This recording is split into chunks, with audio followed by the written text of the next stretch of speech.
Good morning, everyone. Welcome back to BFSC Fisheries online classes. Here I'm with the topic protein databases. Now, starting with protein database, I am explaining about what is the database. Means what is database. First question arises in the mind, what is database?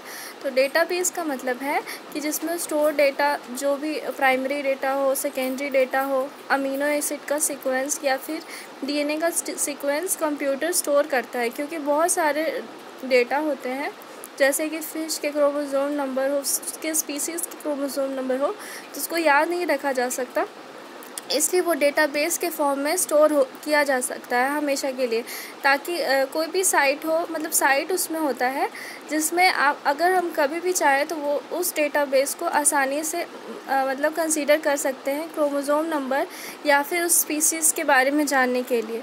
तो primary data होता है DNA के sequence को कहते हैं, जैसे कि दिया हुआ है अमीनो एसिड, मतलब ये एलानिन है, थायोनिन है, ये सब AATTGG करके डीएनए का सीक्वेंस है। उसी तरह अमीनो एसिड का सीक्वेंस होता है।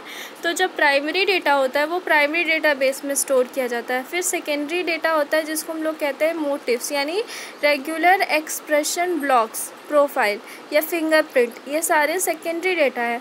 तो secondary data secondary protein structure में स्टोर है, जैसे अल्फ़ा हेलिक्स, बीटा स्ट्रैंड, ये सब। तो ये हो गया सेकेंडरी डेटाबेस। उसी तरह टर्शरी डेटा होते हैं। टर्शरी डेटा में टर्शरी प्रोटीन डेटाबेस, मतलब टर्शरी डेटाबेस में स्टोर होते हैं, जैसे atomic coordinates, domains, folding units, ये सारे डेटा टाइप टर्शरी डेटा में स्टोर होते हैं। इस तरह हम लोग देखें कैसे primary data, secondary data, tertiary data और सेकेंडरी डेटा स्टोर होते हैं डेटाबेस के फॉर्म में। उसके बाद होता है कि डेटाबेस का क्या क्या टाइप्स है। डेटाबेस का टाइप है क्यूरेटेड, जैसे स्विस प्रोट, यूनिप्रोट, रेफसेक, एनपी, और उसके बाद होता है ट्रांसलेटेड और ओमनियस, और फिर अदर डेटाबेस। ये सारे डेटाबेस के टाइप्स हैं, क्या क्या डेटाबेस होते हैं। तो क्यूरेटेड का मतलब जैसे होता है, जैसे स्विस प्रोट, यूनिप्रोट, ये सारे क्यूरेटेड है, मतलब साइंटिस्ट इसको टाइम पे उसमें चेंजेस लाते रहते हैं, तो वो उसको कहा जाता है मतलब क्यूरेटेड डेटाबेस टाइप। अब है प्रोटीन सीक्वेंस डेटाबेस। क्या है प्रोटीन सीक्वेंस डेटाबेस? एक लिंक है between mass spectra and protein, मतलब जितने भी मास स्पेक्ट्रा प्रोटीन के बीच का एक तरह का लिंक है ये। Protein amino acid sequence provide basic for interpreting enzymatic digestion, separation protocols, fragmentation, peptide ion masses. We must interpret database information as carefully as mass spectra. ये प्रोटीन अमीनो एसिड का जो भी सीक्वेंस होता है वो interpret करता है, जैसे हम लोग को पता करना है एंजाइमेटिक डाइजेशन या सेपरेशन प्रोटोकॉल या फ्रेगमेंटेशन या पेप्टाइड आयन मासेस, ये सारे अमीनो एसिड सीक्वेंस प्रोवाइड करते हैं basis. We must interpret database information as carefully as mass spectra. अब है कि डेटाबेस को कैसे क्लासिफाई किया जाता है। तो डेटाबेस को दो टाइप में मतलब क्लासिफाई किया गया है। पहला होता है न्यूक्लियोटाइड डेटाबेसेस और दूसरा होता है प्रोटीन डेटाबेसेस। तो न्यूक्लियोटाइड डेटाबेसेस वो डेटाबेस है जिसमें primary, secondary, tertiary data mainly store होते हैं। तो न्यूक्लियोटाइड है तो यहाँ में देखा जाए तो सिर्फ प्राइमरी अमीनो एसिड, यानी कि जैसे सेकेंडरी और टर्शरी यहाँ नहीं स्टोर होते हैं, सिर्फ प्राइमरी अगर डेटा टाइप स्टोर होंगे तो वो होता है न्यूक्लियोटाइड सीक्वेंस, मतलब न्यूक्लियोटाइड डेटाबेस। लेकिन अगर वो सेकेंडरी डेटा हो या टर्शरी डेटा हो तो वो प्रोटीन के डेटाबेस के फॉर्म में स्टोर होता है। तो हम लोग आज पढ़ेंगे प्रोटीन डेटाबेस क्या होता है। लेकिन देखा जाए तो न्यूक्लियोटाइड डेटाबेस 3 टाइप्स का होता है। पहला होता है EMBL जेन बैंक, DDBJ यानी DNA data bank of Japan. EMBL है यूरोपियन मॉलिक्यूलर बायोलॉजी। उसके बाद होता है जेन बैंक, ये सारे डेटा टाइप स्टोर होते हैं न्यूक्लियोटाइड डेटाबेस में। मतलब ये सारे नाम है डेटाबेसेस के, जो नाम है साइट्स के जहाँ पे न्यूक्लियोटाइड डेटाबेस स्टोर होता है। अब है प्रोटीन डेटाबेस। तो प्रोटीन डेटाबेस 3 टाइप्स का होता है। पहला होता है सीक्वेंस, दूसरा है इंटरैक्शन और तीसरा है स्ट्रक्चर। तो सीक्वेंस के बेसिस पे प्रोटीन को 3 टाइप्स में बांटा गया है। पहला है यूनिप्रोट, दूसरा है पीआईआर, तीसरा है स्विस प्रोट और फिर इंटरैक्शन के बेसिस पे बायोग्रिड, स्ट्रिंग, स्ट्रक्चर के बेसिस पे पीडीबी, कैथ और एससीओपीई यानी स्कोप। ये सारे नाम हैं साइट्स के जहाँ पे प्रोटीन डेटाबेस स्टोर होता है। मतलब अगर हम लोग को सीक्वेंस पता करना है प्रोटीन का तो हम लोग देखेंगे कि वो यूनिप्रोट में या पीआईआर में या स्विस प्रोट में है। अगर हम लोग को इंटरैक्शन बेसिस पे प्रोटीन को देखना है तो हम लोग देखेंगे वो बायोग्रिड में है, स्ट्रिंग में है। बाद में हम लोग देखेंगे कि यूनिप्रोट क्या है, पीआईआर क्या है, स्विस प्रोट क्या है। अभी यहाँ पे सिर्फ क्लासिफिकेशन दिया हुआ है कि स्ट्रक्चर के बेसिस पे प्रोटीन डेटा बैंक होता है, कैथ होता है और एससीओपीई होता है, स्कोप। अब यहाँ बात आती है कि यूनिप्रोट क्या है। यूनिप्रोट जैसा कि नाम लिखा है यूनिप्रोट, ये यहाँ साइन दिया गया है कि उसका क्या साइन होता है यूनिप्रोट का। यहाँ पे यूनिप्रोट का साइन दिया हुआ है कि यूनिप्रोट क्या है। जैसे यूनिप्रोट का साइन दिया हुआ है उसी में लिखा हुआ है कि यूनिप्रोट एक यूनिवर्सल प्रोटीन रिसोर्स है। यहाँ एक रिपोजिटरी है जहाँ प्रोटीन डेटा स्टोर्ड होते हैं। इट इज़ अ कॉम्प्रीहेंसिव, मतलब ये यहाँ लार्ज स्कोप है क्योंकि यहाँ बहुत ही ज़्यादा अमाउंट में डेटा स्टोर है। ये फ्रीली एक्सेसिबल है। क्या होता है कि यूनिप्रोट एक्सटेंशन है प्रोटीन डेटा बैंक का, जहाँ बहुत सारे डिटेल स्टोर होते हैं प्रोटीन के फंक्शन के टाइप्स में। मतलब जितना भी उसका फंक्शन है वो स्टोर होता है यूनिप्रोट में। यूनिप्रोट एक रिपोजिटरी है प्रोटीन डेटा का और यहाँ मतलब ये फ्रीली एक्सेसिबल है, मतलब कि हम लोग आसानी से यूनिप्रोट के साइट को ओपन कर सकते हैं और हम लोग को अगर कोई भी डेटा उसमें से फाइंड आउट करना है तो हम लोग आसानी से उससे मतलब पता कर सकते हैं कि उसका क्या डेटा स्टोर है। तो यूनिप्रोट कंसोर्टियम का यहाँ पे क्या मतलब है, यहाँ यूनिप्रोट कंसोर्टियम लिखा है, इसका मतलब है कि ये एसोसिएशन है, मतलब बहुत सारे डेटास का एसोसिएशन है यूनिप्रोट। तो इसमें क्या क्या आते हैं, मतलब कौन कौन से एसोसिएशन है यूनिप्रोट के, वो है EBI यानी European bio informatic institute, SIB यानी Swiss institute of bio informatics, PIR that is protein interaction resources. ये सारे यूनिप्रोट के सीक्वेंस है जो कि मतलब कंसोर्टियम में यानी एसोसिएशन है यूनिप्रोट का, मतलब ये सारे लोग कंट्रीब्यूट करते हैं इसमें। अब है कि जो यूनिप्रोट है वो कॉम्प्रिहेंसिव यानी हाई क्वालिटी डेटा प्रोवाइड करते हैं। अगर कोई डेटा प्रोटीन सीक्वेंस स्टोर्ड है तो हम लोग उसका नॉलेज या फंक्शन को कैसे पता कर सकते हैं, तो यूनिप्रोट से पता कर सकते हैं।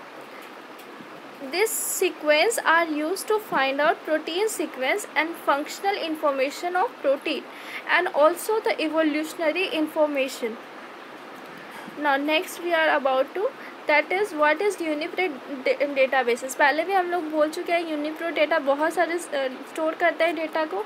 ये प्रोटीन इंफॉर्मेशन रिसोर्स जो है उसका मतलब एक्सटेंशन है। तो यहाँ पे ये चीज़ दिखाया गया है, देखिए जैसे कि स्विस प्रोट है, TRMBL है, PDB है, रेफसेक है।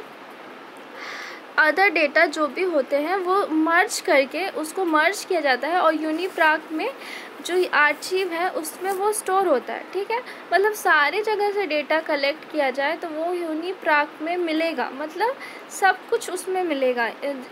जो कि मतलब हम लोग देखे थे ना पहले कि सीक्वेंस के बेसिस पे कैसे डिवाइड किया गया था, स्ट्रक्चर के बेसिस पे कैसे क्लासिफाई किया गया था। यहाँ पे वही चीज़ बताया गया है कि मतलब अगर हम लोग चाहे कि हम लोग को सब चीज़, हम नहीं चाहते कि हम दूसरा साइट खोल के वो चीज़ देखें। मतलब अगर हम लोग को सीक्वेंस देखना है तो हम ऐसा नहीं कि यूनिप्रोट में देखें, फिर हम लोग को उसका दूसरा का टाइप्स देखना है तो हम दूसरे साइट में जाकर देखें।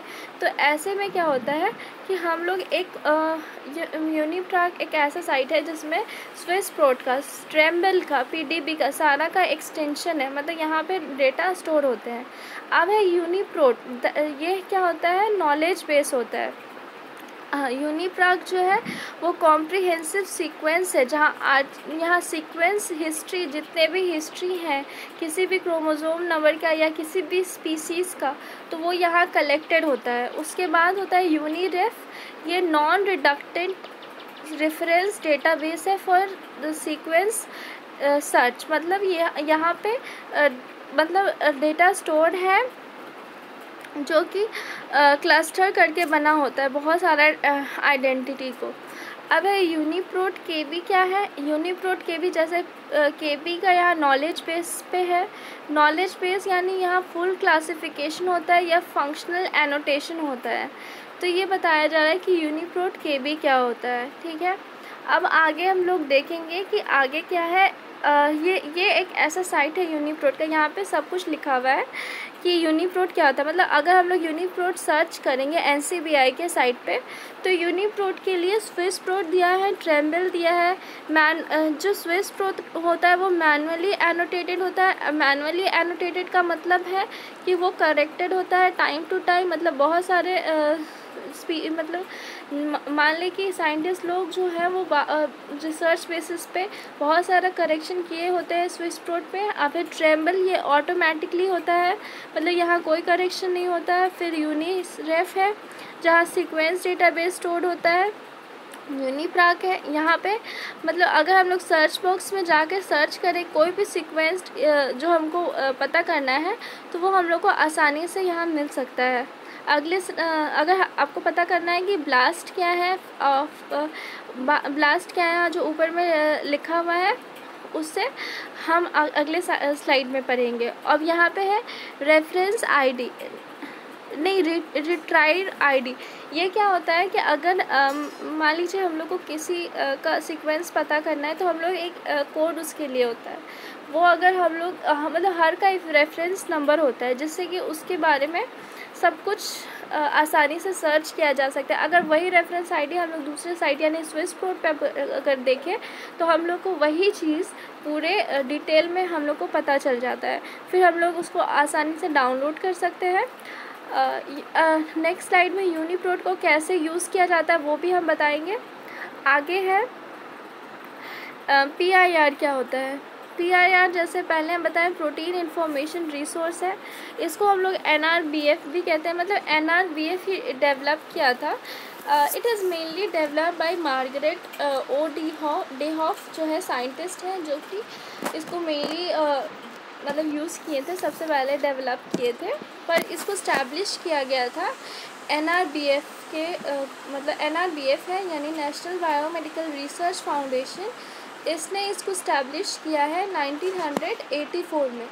अब PIR होता क्या है, तो PIR मेनली क्या है, ये एटलस है प्रोटीन स्ट्रक्चर का।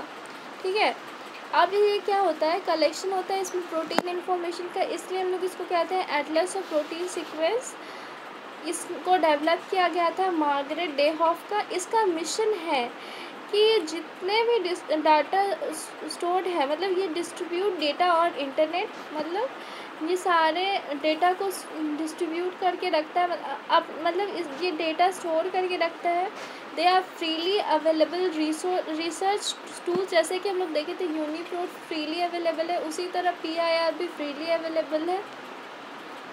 अब ये देखेंगे कि प्रोटीन यहाँ पे क्या होता है। PIR offers variety of resources mainly oriented assist the propagation and standardization of protein annotation।